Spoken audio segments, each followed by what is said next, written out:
नमस्कार मित्रांनो, लग्नानंतर होईलच प्रेम या मालिकेच्या येणाऱ्या पुढील भागात आपल्याला पाहायला मिळते विक्रम पार्थवर खूप रागवलेला असतो. विक्रम म्हणतो की अरे ती पोरगी एवढं तुला समजवण्याचा प्रयत्न करते पण तरी सुद्धा तुला समजत नाही का. त्यावर पार्थ म्हणतो की तुम्हाला कोणालाच माझ्या मनाची स्थिती का कळत नाही. माझ्या डोक्यात जे चक्र फिरत आहे ते मी कोणालाही सांगू शकत नाही. मला माहिती आहे की काव्य जे काही करताय ते माझ्यासाठी करताय, पण असं एकदमपणे मी त्यांना एक्सेप्ट करू शकत नाही. तर काव्य आता वरती उभं राहून सगळं बोलणं ऐकत असते. पार्थ म्हणतो की या सगळ्यामध्ये माझी चूक नाही आणि काव्याची नाही, पण जेव्हाही मी त्यांना एक्सेप्ट करण्याचा विचार करतो माझ्या डोळ्यासमोर जेव्हा येतो ती दोघंही जेव्हा माझ्यासमोर येतात मला असं वाटतं की हे दोघे एकमेकांसाठी बनले आहेत. मी उगाच त्यांच्या दोघांच्या मध्ये आले.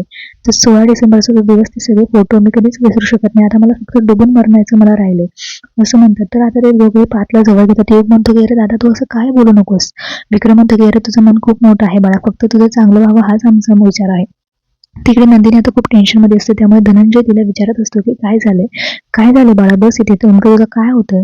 तर सगळा प्रकार तेव्हा नंदिनी धनंजयला सांगते की आनंद निवासमध्ये फंडची कमतरता झाली आहे. एका नवीन कामासाठी आम्हाला 5 लाखांची गरज आहे. तर शारदा तिथे येते आणि ती सांगू लागते की पैसे जमतीलच आणि जर का नाही जमले तर आपल्या जीवा आहेतच यायला. धनंजय रागात म्हणतो की त्यांच्या पैसे घ्यायचे नाहीये.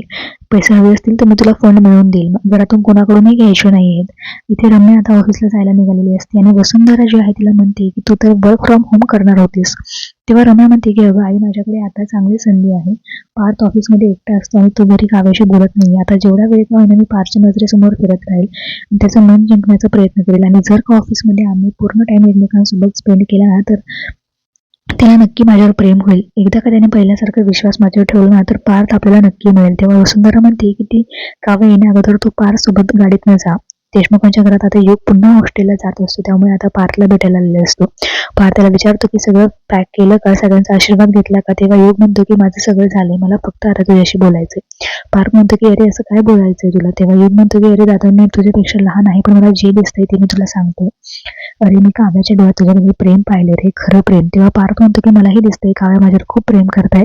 मी म्हणतो की मला तू तिला ऍक्सेप्ट का करत नाही. तुमच्या प्रेमाच्या गाडीचा एकदा टायर का फिरत असतो. तर मित्रांनो, आता युगच्या समजून सांगण्यामुळे पार्थ काव्याला जे आहे ते होकार देईल का, पार्थ काव्याजवळ जाईल का, दोघे एकत्र येतील का, हे सगळं पाहणं रंजक आहे.